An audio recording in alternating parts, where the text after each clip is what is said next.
Welcome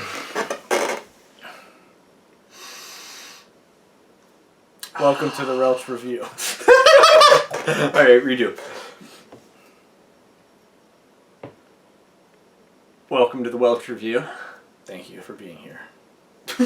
Today, we're going to be talking about the film Clark Duke's Arkansas. Yeah, which takes place in the mid-southwest of this fine nation known as America. For all you map aficionados. Oh, yeah. Check your compasses. South of Missouri. Missouri. Get at me. Oh. So, Arkansas stars Clark Duke, who also wrote and directed it. He is... Wait, who does he play? He plays Swin.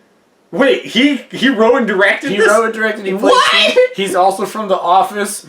Dwight sold him to Jan. That's important. And it stars Thor's brother, Liam Hemsworth. Liam. It stars Michael Kenneth Williams. You might know him from The Wire. He did a great job. Yeah, he did. He did a great job. He was good. Stars Vince Vaughn, Wedding Crashers, yeah, and Vivica A. Fox. Who is a fox. And she's beautiful, and I don't have a movie that she's in. Let's keep going. There's one more.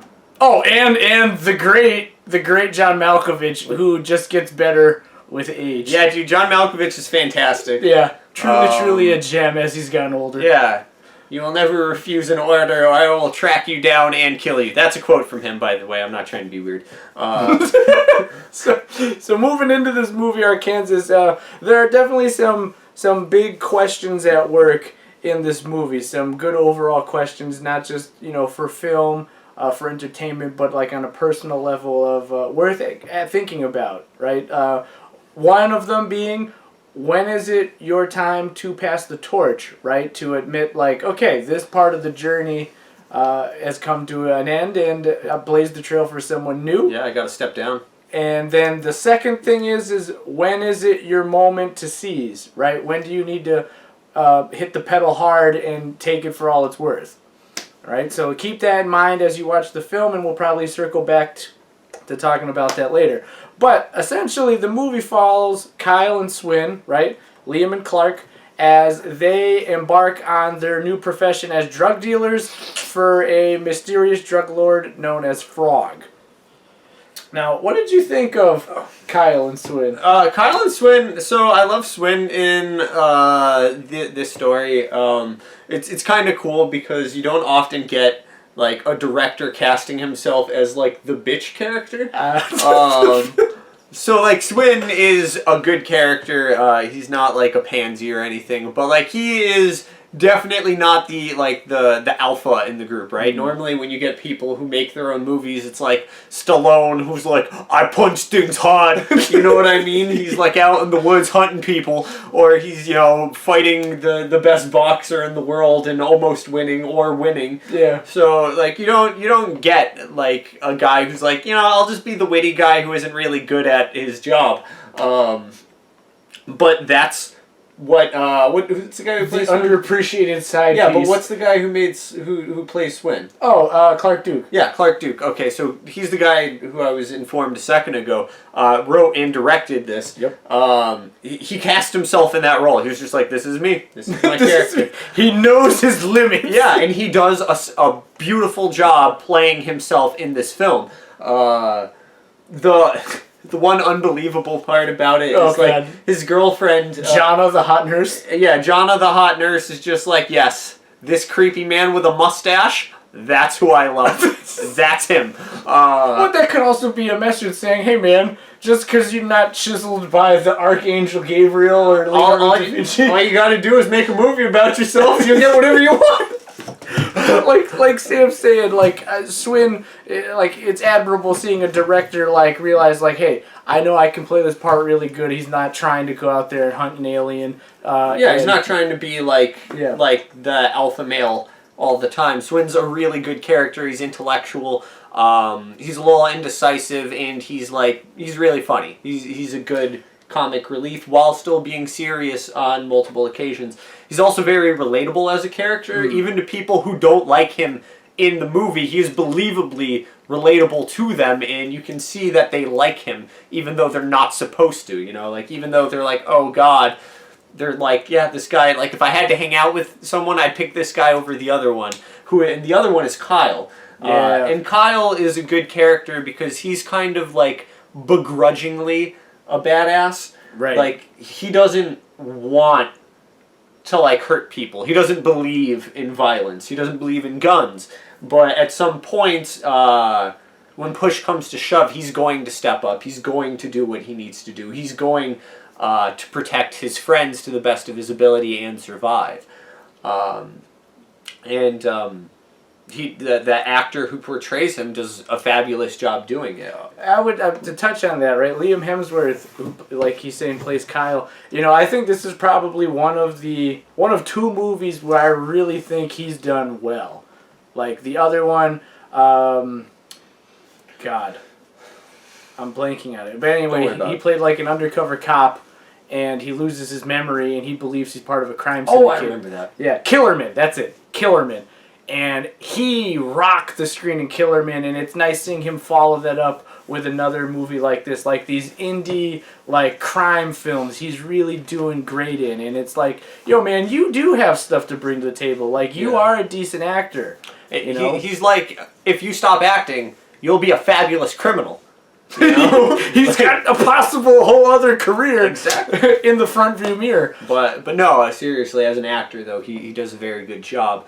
And then all of the side characters in it are very believable. The only one that I ever struggle to believe is Vince Vaughn, and not because he does a bad job, but because he's Vince Vaughn. And, you know, most of the movies you see him in, he's just ad-libbing and being ridiculous the whole time. Yeah. So, like, you see him in a serious role, and you're like, Vince, chill, you're not intimidating. Although I'm gonna disagree slightly, because he's made two movies that have really kind of, I think, let him be seen in a different light. Well, he plays the hillbilly badass a lot That's nowadays. true, but he was in Dragged Across Concrete, and he was really good as a crooked cop. And he was in Brawl in Cell Block 99. Yeah, that's the hillbilly one. Where this movie and that, he kind of plays a similar character.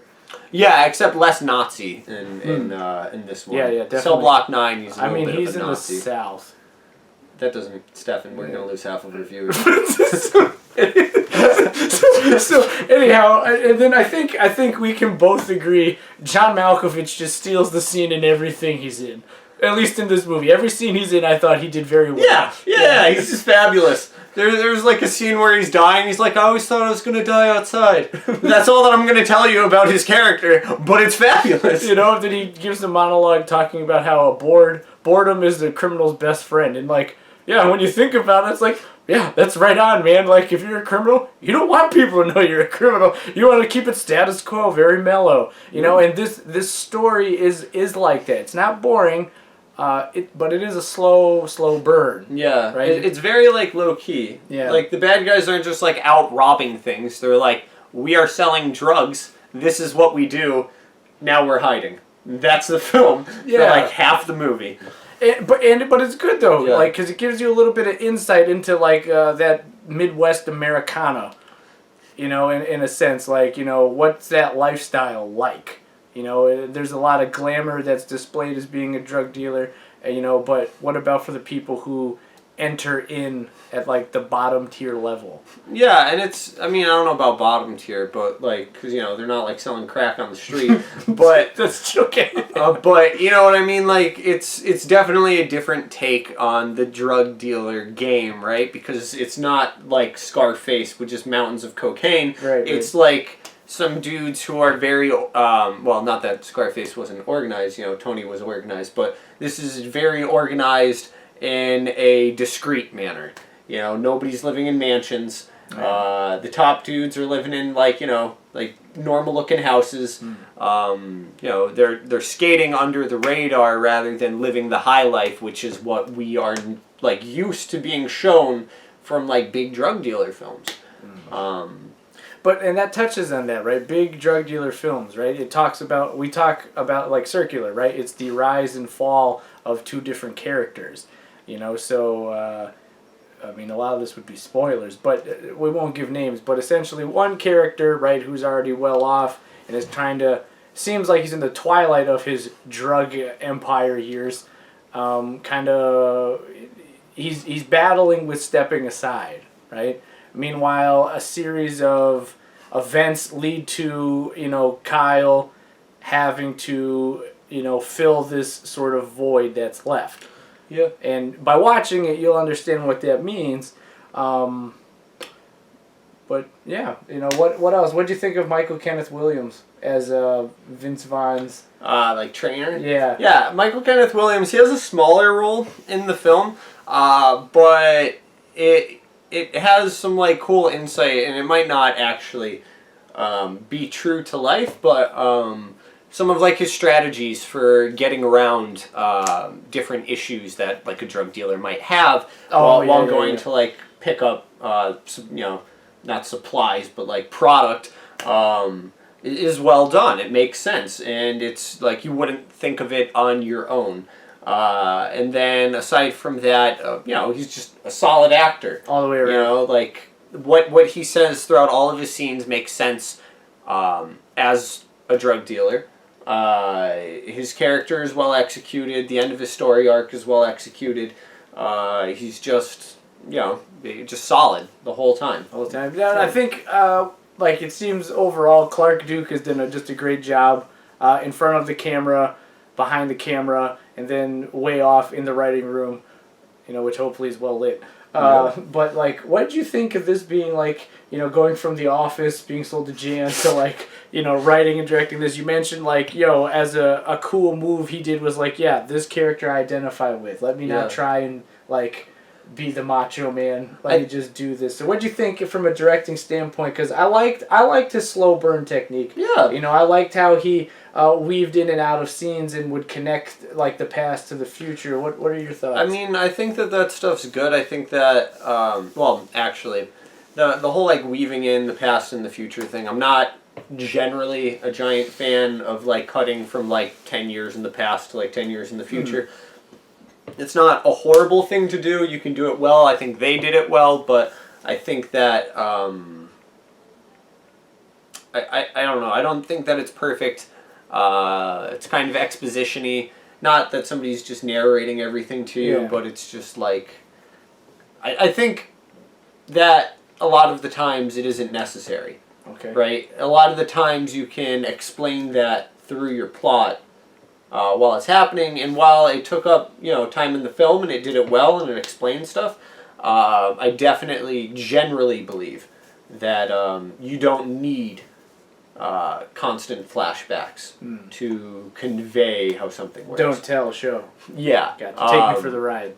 Yeah, and in this movie in particular, I don't think that it was needed, but I do think that they did it well, and because they did it well, it worked. I think that the other benefit of the writer/director/co-star writing, having himself be that co-star, is that it's easier to sell to producers, right? Or people who are going to put on your film, because now you don't have a guy who looks like, who he is trying to be, the badass. And not, nothing against him, but, he isn't the guy who you look at and you're like, oh, I'm afraid of him, and I think that even for people like Stallone, who are kind of macho, he's not very tall, but he's very beefy. Yeah. He struggled to get Rocky greenlit initially because they didn't want to have a guy with a lisp as their main character. But eventually he got it done. I just think that this is a much easier way to get your film across if you want to be in it as well. But yeah. But you said this was indie, didn't you? So, you're right. So, independently made, but at the same time, I think it would be great to see him do more things of this nature. Yeah. Right? As a full feature debut, this would be, I think a follow-up would be great. This is a good genre for him to mix comedy, crime, romance, drama, all in one package, right? Yeah, he did a very good job. There's a lot of range there.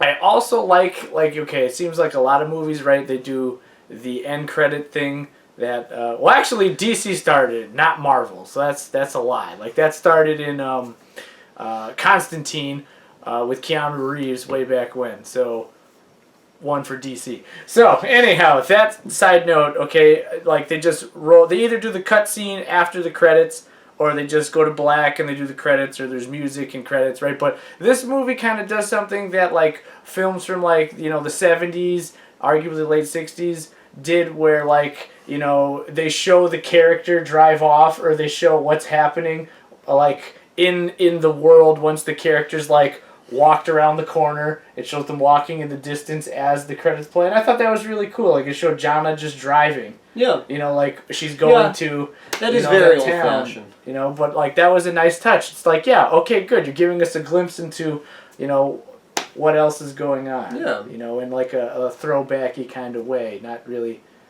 it may be weird if there was a cutscene in a not superhero film, I guess. But yeah. But no, I think you're right. I think that is a nice touch, and it is very throwbacky in a good kind of way. But this movie definitely has not made me want to visit Arkansas. Yeah. Like, no, totally makes sense that they would sell drugs there. Yeah, I'm good where I am. Probably sell drugs here too. They definitely do. Yeah. They sell drugs down the street. I'm not joking. I'm sure they do. Is there any other last tidbit? No, I think we got everything. But yeah, watch Arkansas. It's great. You won't regret it. No. This is a movie that you could watch while you're on a date and, not be let down on. Like Dead Alive. Not like Dead Alive. Dead Alive is not a movie you should watch with a date. or in Sam's case, ever again. But anyway, yes, Arkansas is totally solid. Definitely worth picking up. Yep. And we hope to see you again next week. This has been the Welch Review. Goodbye.